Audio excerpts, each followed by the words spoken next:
प्रतिशत के कुछ सवाल बचे हैं, बचे कुछ सवालों को अपन सोल्व करते हैं।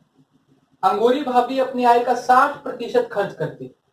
यदि उसकी आय 10% से बढ़ जाती है और खर्चा भी 10% से बढ़ जाता है तो उनकी सेविंग में जो प्रतिशत बदलाव आया है, जो प्रतिशत चेंज आया है, वो हमें निकालना है। सबसे पहले अपन मान लेंगे प्रतिशत को पढ़ते हुए इतने दिन हो ही गए हैं तो 100 पर गणना करते हैं, ये तो हम सब जानते ही हैं। अंगूरी भाभी अपने आय का 60% खर्च करती है। मान लेते हैं अंगूरी भाभी की जो आय है वो है 100 रुपए। ये अंगूरी भाभी की आय है। अंगूरी भाभी 60% खर्च कर देती है तो 100 का 60% कितना हुआ? 60 रुपए। तो बचा कितना? अगर आय 100 रुपए थी और खर्च 60 रुपए हो गया तो सेविंग कितने की हुई? 40 रुपए की। आय 100 रुपए की थी, खर्चा 60 रुपए हुआ, सेविंग हो गई 40 रुपए की। अब आगे क्या कह रहा है? यदि उनकी आय 10% से बढ़ जाती है, आय 100 रुपए थी, 100 का 10% कितना हुआ? 10 रुपए। यदि 100 पर 10% बढ़ जाता है तो इनकी आय बढ़कर हो चुकी है 110 रुपए। अब कह रहा है खर्चा भी 10% से बढ़ जाता है, 60 का 10% कितना हुआ? ये जानने के लिए अपन उधर गणना करेंगे खोपचे में। 60 का 10%, 60 इंटू 10/100, 10 से 10, 10 से 10। 60 का जो 10% हुआ वो हुआ 6 रुपए। यदि 6 रुपए बढ़ जाता है खर्चा तो खर्चा हो चुका है 66। जो सेविंग होगी, जो बचत होगी वो कितनी होगी? आय 110 रुपए और खर्चा हुआ 66 रुपए का। यदि आय में से खर्चा निकाल दिया जाए तो वही तो बचत होगी। ये गणना करने के लिए एक बार इधर आते हैं। 110 रुपए आय थी, 66 रुपए उसमें से खर्चा हो गया, बचा कितना? 10 में 6 गए 4, 10 में 6 गए 4, 44। इसका मतलब जो बचत हुआ वो कितनी हुई? 44। हमें निकालना क्या है? प्रतिशत बदलाव निकालना है। पहले तो ये बताइए कि बचत बढ़ी कितनी है। पहले 40 थी, अब 44 हो चुकी है। इसका मतलब बचत 4 से बढ़ गई है, 4 यूनिट से बचत बढ़ी है।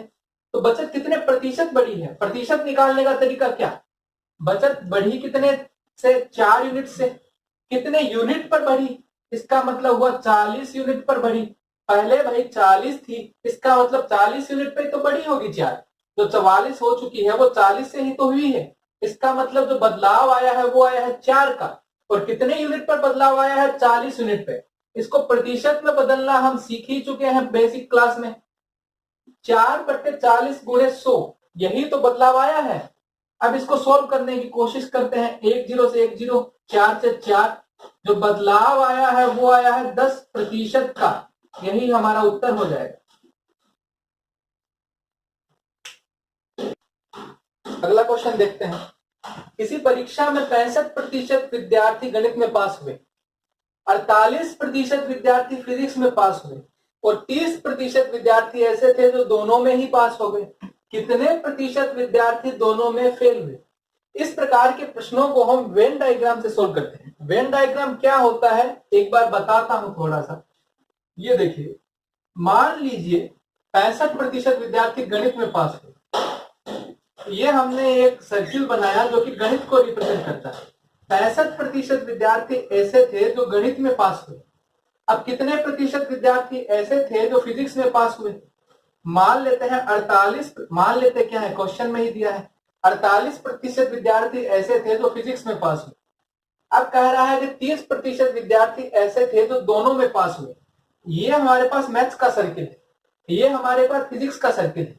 ये जो एरिया है, बीच वाला एरिया है, ये दोनों में आ रहा है। इसका मतलब ये दोनों को रिप्रेजेंट कर रहा है। और इसकी वैल्यू हमें कितनी दी है? 30%।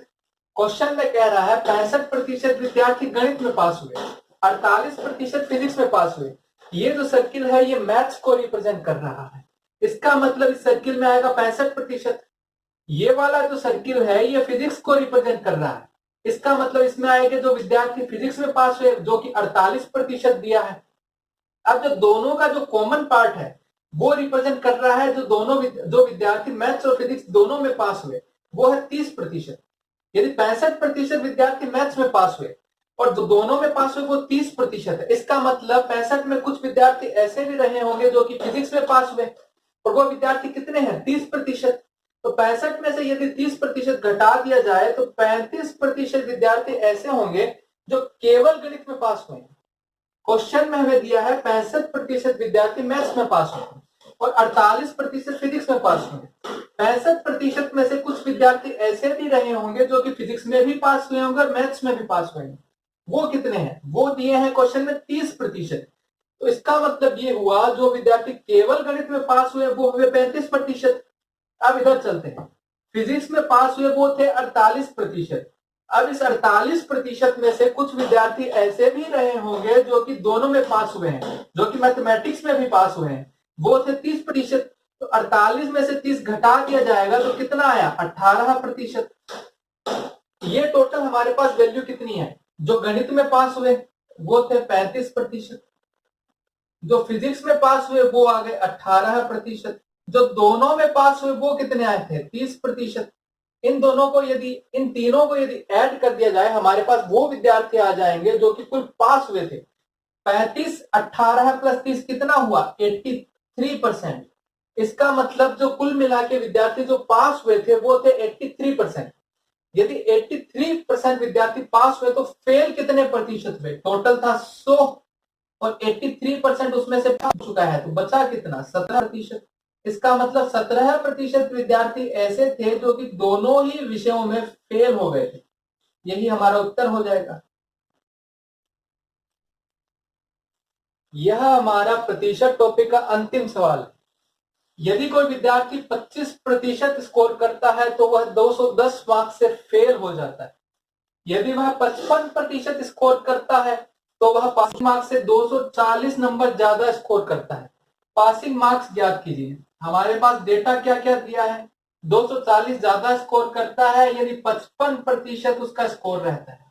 यदि 25% उसका स्कोर रहता है तो वह 210 नंबरों से फेल हो जाता है। इसको एक बार इक्वेशन बना लेते हैं इसकी। इसका स्कोर मान लेते हैं टोटल जो पासिंग मार्क्स हमारे पास है, टोटल मार्क्स जो रहे होंगे वो रहेंगे x। यदि वह x का 25% स्कोर करता है, संख्या का 25% निकालना हमने बेसिक में सीख लिया था। x का यदि 25% स्कोर करता है तो वह 210 मार्क्स से फेल हो जाता है। इसका मतलब जो 25% स्कोर है वो पासिंग मार्क्स से 210 नंबर कम रहा होगा। अब वो स्कोर कर रहा है 25%। यदि उसके 210 नंबर और आ जाते तो वह पास ही हो जाता। वो 210 नंबर से फेल हो गया है। इसका मतलब ये हुआ कि जो x का 25% है उसमें यदि 210 ऐड कर दिया जाए तो पास हो जाएंगे। यदि वह x का 55% स्कोर करता है, 240 नंबर ज्यादा स्कोर करता है, इसकी संख्या है वो 240 ज्यादा है पासिंग मार्क्स से। ये जो इस साइड लिखा है वो भी पासिंग मार्क्स है और जो इस साइड लिखा है वो भी पासिंग मार्क्स है। इसका मतलब दोनों इक्वेशन बराबर है। अब इस इक्वेशन को हल करने का प्रयास करते हैं। एक जैसे एक जैसों को एक साइड लाने की कोशिश करेंगे। जो ऊंट है वो एक साथ जुड़ेंगे, घोड़े एक साथ जुड़ेंगे। 55x/100 ये उधर जाके माइनस का हो जाएगा 25x/100। ये 210, ये 240 इधर आएगा तो ऐड हो जाएगा। 240 प्लस 210 कितना हुआ? ये हो गया 200 प्लस 250, 450। 100 एलसीएम आ जाएगा।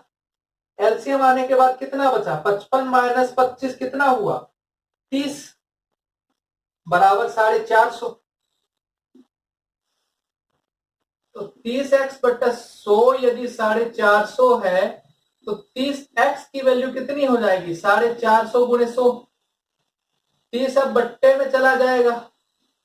450 गुणे 100/30, ये एक जीरो से एक जीरो गया। 45 में 3 का जो भाग जाता है वो जाता है 15 बार। तो x की जो वैल्यू आई वो आई 1500। हमने x माना किसको? तो हमने जो x माना था वो माना था टोटल मार्क्स को। यदि कुल मार्क्स 1500 है तो पासिंग कितने हुए? पासिंग जो हमारे पास है कुल का 25% प्लस 200। तो 1500 का 25% कितना हुआ? 1500 गुणे 25/100। तो ये हो गया 25 गुणे 15। 25 गुणे 15 कितना होता है? इसके लिए गणना कर लेते हैं। ये हुआ 75, 7 और 37, 375। तो इसका जो 25% हुआ वो हुआ 375। अब वो 210 नंबर से फेल हुआ था तो 210 भी ऐड कर देंगे इसमें। ये हुआ 5, 8 और 5, इसका मतलब 585 जो थे वो पासिंग मार्क्स थे। यही उसका उत्तर हो जाएगा। जिसको नहीं समझ में आया है वो एक बार रिवाइंड करके देख सकता है। ये हमारा प्रतिशत का अंतिम टॉपिक था, अंतिम सवाल था। अब यदि आपको नहीं समझ में आया है तो एक बार शुरू से वीडियो देखने की कोशिश कीजिए। अगर आपको तेज लग रहा है तो वीडियो को धीरे रखने की कोशिश कीजिए, 0.75 पे देखिए।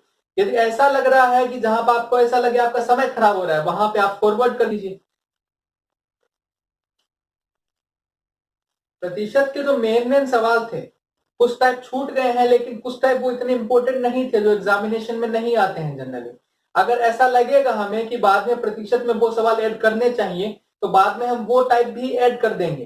फिलहाल के लिए इतने टाइप्स काफी हैं। आप एक बार वीडियो को शेयर कर दीजिए, जितने ज्यादा से ज्यादा लोगों की तरफ जितने ज्यादा लोगों के पास पहुंचेगा वीडियो, उतना ही ज्यादा लोगों के पास ये एजुकेशन पहुंचेगी।